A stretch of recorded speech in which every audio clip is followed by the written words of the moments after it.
Hello friends, and welcome to Brotherly Love Gaming, the show where, well, normally where two brothers talk about gaming, but this week I'm flying solo for some behind-the-scenes technical reasons. Spence was not able to join me this time, but we decided since we had to skip last week, we didn't want to go too long without doing another one of these, so I'm here to talk about a couple quick gaming news pieces that we wanted to cover that I definitely have some thoughts on, and want to make sure that get talked about while they're still kind of timely. We're running out of the normal news space that we would talk about these in, but, you know, sometimes you just got to do what you got to do.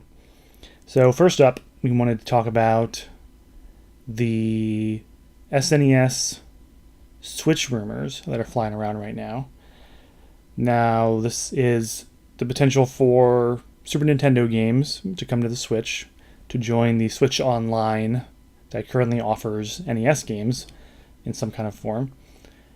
This all originated with a patent for a Super Nintendo wireless controller being filed by Nintendo, leading pretty much everybody to assume that this must be similar to the NES wireless controllers that Nintendo released back when they first launched the Switch Online service.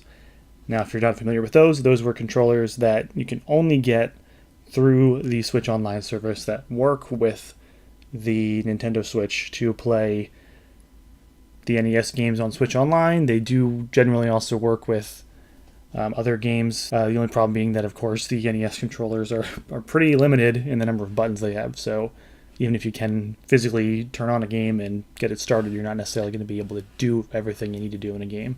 So this could be pretty exciting news. If this does in fact mean that Super Nintendo games are coming to the Switch, that's going to be huge for me because, first of all, I really love the Super Nintendo. This service coming to the Switch would be cool because the classic, despite it being a really great version of that kind of thing, does not have every single game you would want. You know, it doesn't have Chrono Trigger, which is the big one. Everybody always wants Chrono Trigger on it. So Chrono Trigger on your Switch would be pretty darn cool. Who's to say whether or not that would come anytime soon, since they didn't put it on the classic. You know, but yeah, being able to take Super Nintendo games on the go, like you can with NES games right now, would be pretty cool. Right now, we don't really have any more information on how concrete this is. We are coming up on the 1 year anniversary of the Nintendo Switch Online system. Yeah, it's about a year, hasn't it been?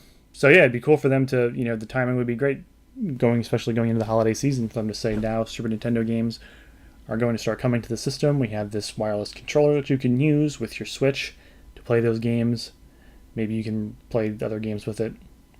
That's something that I would be looking forward to. I can think of a lot of RPGs in particular that I would want to play on the go on my Switch from the Super Nintendo era. Let us know in the comments on Twitter what you think would be the best games to put on that. Whether you think that this controller patent, which definitely exists, whether that's for something that's coming soon or them just, you know, covering their bases. Whether that means we're actually going to get Super Nintendo games at any point, you know. I do believe that when they first announced the Switch Online service, pretty sure that Reggie did say that they were going to bring Super Nintendo games to it. Just hasn't happened yet. So we'll definitely keep an eye on that. Let everybody know what the status on that is as it develops. The other thing that I wanted to talk about, and we're getting through these much faster now that I'm just allowed to ramble on my own, and Spence. There's no conversation happening. It's just me trying to play two different characters. The other thing that I want to talk about is the DuckTales Remaster. And it's a remaster of the classic NES game from DuckTales. This one was done by WayForward. They do the Shantae games. Now, the problem is Capcom announced very suddenly last week that the game was going to be delisted from all digital services. So if you already owned the game, they said you will be able to download it in the future. But other than that, you know, unless you had a copy of the PS3, 360, or Wii U version, you weren't going to be able to get it again in the future.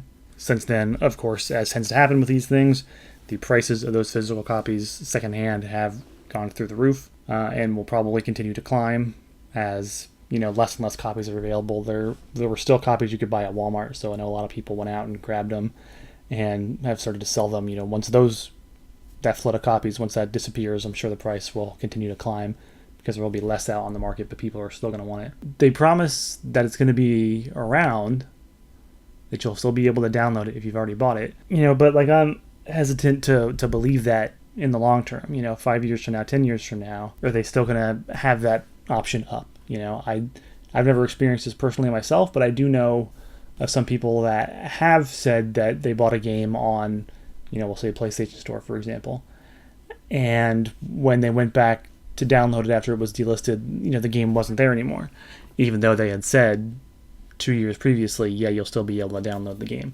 I don't think that's going to be the case forever. When they take it off the services, they're trying to take it off their servers. They're trying to not have to. They don't want to keep that data just sitting around.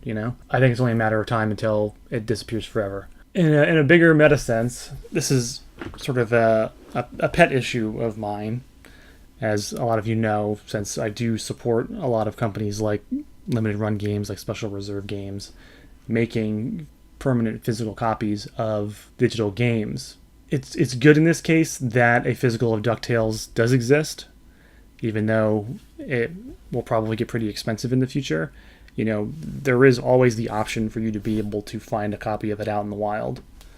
That doesn't exist for games like, the Scott Pilgrim game is one that always comes up all the time. That was a very popular digital-only game, got delisted, and now there's no physical for it, so you can't get it if you didn't have it. We talk about it a lot, just what is the digital future going to look like, and it looks increasingly like this is the case. This is what it's going to be. About a year ago we had Telltale going under and all of their games getting delisted, left and right. Physical copies of most of those exist, so we can get them. As long as it's physical, there will be copies in circulation, and I think that's what the most important thing is. We went to Too Many Games a couple months ago. I was able to pick up an NES copy of the original Tetris.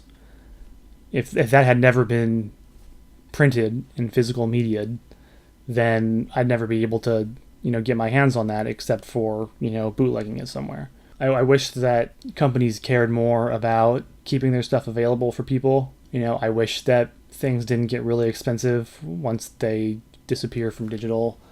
I wish that there was a smaller scalping market for limited print run things. But in the long run, physical media, I think, is really where it's at. It's really where we need to, continue to invest and let people know, like, we do want physical copies of these things, because we just sort of don't trust you to keep it around.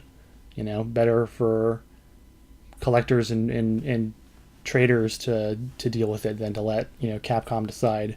And Disney, in this case of DuckTales, I'm sure it's some sort of license dispute with DuckTales between Disney and Capcom that took that game off the stores. You can't always trust these companies to want to keep these things around for forever. Licensing deals expire, all kinds of different reasons for it. But when a physical exists, you can own it, you can have it for forever. And these things aren't always expensive, just jumping back to limited run for a second, and then I'll jump off my soapbox. I haven't even been buying them. I guess it's been a little less than a year that I've been buying limited run games. So I've been looking into a couple titles that I missed so far. And it's kind of funny, like, once the initial excitement over those titles dies down, they tend to reset to sort of around the price that they were at launch, I think I was looking at the Switch game Slime Son recently. Some people were trying to sell it for, $100 or more. I think it was a $30 game when it launched. But you could also find copies for around $30 or $40, which is pretty much what I would have paid if I had known the game existed when it launched a year ago. That game is thankfully a game that you still can get digitally, but in the future, who knows? So that's my physical collecting corner, little soapbox for the week. I'd love to hear everybody else's thoughts about physical media, and hopefully if all that made sense. And again, pick up DuckTales if you have the chance. You may or may not know that the NES version of DuckTales is one of the most expensive, rare NES games out there. So it would be very fitting for this to become a very expensive, collectible PS3 360 game. Just something to keep in mind. I think that's going to wrap it up for this time. Talking for this long by myself, starting to hurt my voice. So I'm going to run out of here. If you're listening to the podcast version of this, please remember to leave us a review on iTunes. We really do appreciate you listening and leaving us those reviews. It helps other people find the show. It helps us know what people are thinking. If you're watching this on YouTube, I hope you liked whatever I ended up doing with this. I don't know what kind of footage I'm going to be using right now. So thanks for watching to the end. Thanks for hanging out here. Please remember to do all the YouTube stuff, like the video, so that we know people are liking it, first of all, also so that YouTube knows people like it, because that does help them. Remember to share it to other people. Subscribe if you haven't already subscribed. We have been getting some more people in. A lot of people have also been leaving us really great comments and like having some pretty good discussions on these videos, which I really do appreciate. I like talking to everybody and getting, alternate perspectives. There's a good chance somebody out there listening to this 10,000% disagrees with my perspective on physical media, on limited run games. You're entitled to do that. I would love to hear your thoughts. I don't want to live in my own little bubble. So that's going to be it. Yeah, I'm going to run out of here. Thanks everybody for hanging out, and hopefully we will do a normal one of these with Spence next time. Thanks.